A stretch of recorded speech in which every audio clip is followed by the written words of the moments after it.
I think everybody can probably hear me. My name is Simon Hare, and I'm a current Josephine County Commissioner. It's been a privilege to serve Josephine County for the last 3.5+ years, and I want to continue doing that. There's a number of different things that I've worked on in the last 3 years.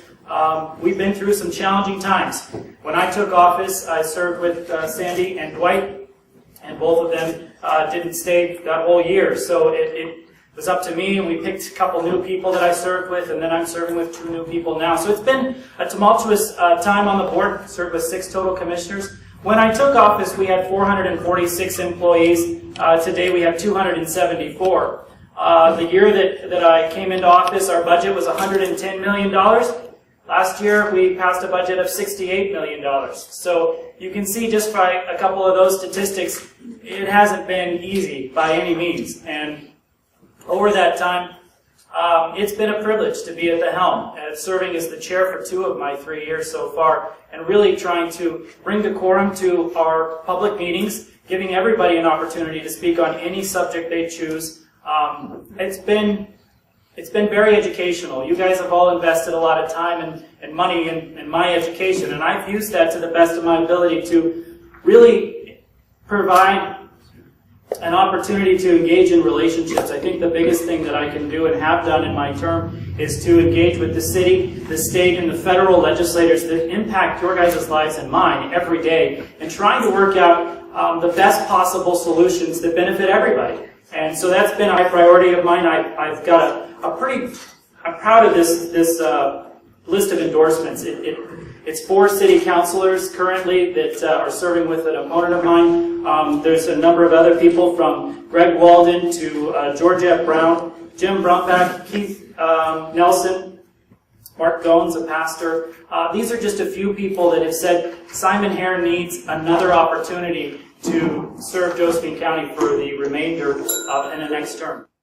What do you think is the appropriate role for county government in economic development? I'm going to stay seated, and I hope that's okay. My dad's probably going to chastise me afterwards, but this way you can hear me. Economic development is very important to Josephine County. I think jobs is fundamental. County is supposed to promote the local people and the resources that we have. It should remove infrastructure. It should improve infrastructure. It should remove bureaucratic impediments to business. We have a planning department, and for the first time ever in the last couple of years, we developed a Come to Josephine County and Start a Business short little pamphlet that you can pick up at our planning office. It'll guide you all the way through the process. Josephine County does have an enterprise zone. It's a full tax forbearance on the first 5 years if you start a business in Josephine County. So we have done things like that Mr. Walters is referencing.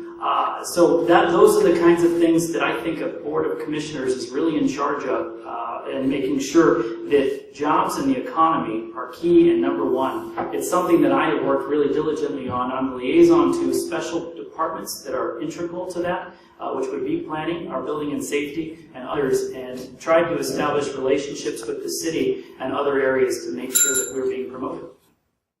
The problem we're having with the ringing microphones will largely be solved if everybody just stays seated while they're giving their answers rather than standing up, okay? Okay. And I'm going to take this in a little different direction now. Should Josephine County ban medical marijuana dispensaries? It's gone before the voters before, legalizing marijuana in Josephine County and in the state. It didn't pass here. That's twice. It did pass at the state level, but it didn't pass Josephine County. I've taken advantage of the opportunity to put a measure before 5 non-binding questions before the voters of Josephine County since I've been in office. And I think that's a huge thing to actually hear from the people who live here, not the 5 or 10 people that show up at a weekly business session to talk about things or at a town hall.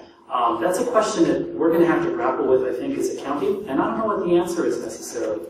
I know there's about 5,000 people in Josephine County that have medical marijuana cards. There's a lot of people that think that there's a real benefit to the medical elements of medical marijuana, and I'm not an expert. I'm not somebody that's going to be able to say that isn't true. I do believe in the freedom of people having the opportunity to make decisions, but they also need to live with the consequences. I think that's really key. So I would be in favor of putting this out to the voters, and I would take that as true information and reflect it in an ordinance that would govern us on that issue. We're going to talk about something just a little more softer. So do you support the proposed property tax increase to support the county animal shelter? I think this is a good question. It's not easy. Mr. Gatlin's partially right. I could probably fill an hour with the misleading information that has been presented here tonight, but we don't have time for that in a minute. The charter mandates animal control services, not animal shelter services. Volunteers make it happen right now. When I said $68 million, 3.6 is actually what we bring in discretionary funds. The jail half full is 4.2. That's all I'm going to spend on that. This is a very important issue because it's in our charter that we're mandated to provide this service. When we have to make decisions between closing our juvenile shelter and detention facility, I don't want animals being caught in the crosshairs with looking at programs that we're going to be reducing and cutting. We're in a position right now where we're on borrowed time. We're getting federal dollars, and if those go away, it's going to be cutting the entire animal shelter and control program, and I don't think anybody in this room wants that to happen. So I support this as a temporary measure to bring us back into the black and kind of provide some opportunities to stabilize our animal control facility. And I don't typically support stuff like this, but I think it's vital. I'm going to take one of the questions from the audience. I'm going to read it verbatim. How does your work experience make you qualified to manage Josephine County's multi-million-dollar budget? What qualifies me for doing this job for a second term? I've been doing it for 3 years, 3 months. We've experienced a 40 to 50% reduction in our county, but we're still providing 80% of the services that we did the day that I took office. That's no small feat. We've replaced 9 managers. We have not hired 9 new managers. We've done hundreds of things since I've been in office that have improved the efficiencies, reduced costs, and enabled us to provide better services to each and every one of you. That doesn't just happen. Anybody who thinks that this job is easy probably just doesn't know enough about it, but the information is available. Our $68 million budget is online, as it is every year, and I would love to take time, as I did with Ms. Horsley, an hour to go over these things. I love this community. That's probably the most important thing that I think people need to be aware of that qualifies me for this. I will work diligently day in, day out. I am married to my job, actually, at the moment right now. And that's probably not likely to change with the schedule that I have for the next couple of years. So I think you're going to get your bang for your buck if you re-elect me. This is all I'm doing right now, and I wouldn't have it any other way.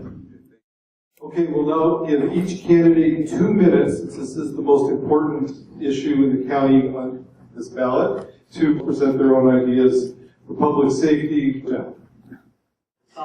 No, I didn't support it and really encouraged that we take it back to the drawing board and figure out what works and what doesn't. But I think to answer the question, this is an important issue before Josephine County. This is the 8th time, not the 7th. But they've all been different, whereas Mr. Seligman is the same person he was the first time he ran, and he is the same person today.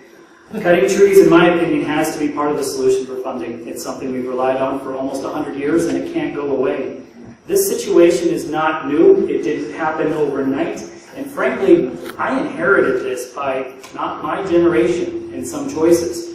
We have got to come together and figure out a solution. Mr. Fahey is absolutely right that this public safety system is broken, and if you think you're going to get there by cutting, we cut $40 million since I've been in office out of our budget. You cannot cut your way to providing services, and you can't tax your way to prosperity. If it was such a simple solution, we'd be there already. There are 18 ONC counties, there's hundreds across the country, and we're all facing a very similar issue, but Josephine County is at the tip of the spear, and we're going to have to come together, and I'm proud of the people who are behind solutions that might or might not work.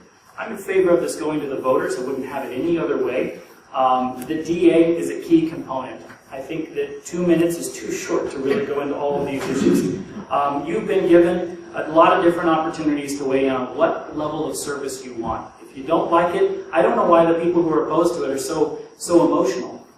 If they are so right, it will fail, and they have nothing to worry about. But if people are fed up and they want a difference for 5 years, 3 years, then it's probably going to pass. And frankly, my decision on this election is my decision. It's not yours. It's mine, and I will do that in the comfort of my home thanks to voting by mail, and I encourage everybody else to do the same. And make a decision for yourself. So, I think that's pretty much what I wanted to say. What I don't like is having to make the decision to cut vital services like costs at the juvenile shelter and detention facility. That's not easy, and you guys don't have to make that decision. This board does in budget committee, and that's really, really tough. All right. Most of the candidates tonight have voiced not only opposition to the jail levy, they voiced strong opposition to the levy. My question to you and the rest of the candidates tonight is, if the levy passes and yet you're elected, what are you going to do about it? Doesn't matter. If it passes, Right. and yet you're strongly opposed to it, How could anybody do anything different once the voters say something? I mean, I'm going to do what they you could try to ask me reduce to. the budget in some way. Well, you're right. The board actually sets every time with the current property tax rate at 58 cents a thousand. There was a time in the 70s to the 80s where they didn't even levy the tax that was on the books as a permanent number.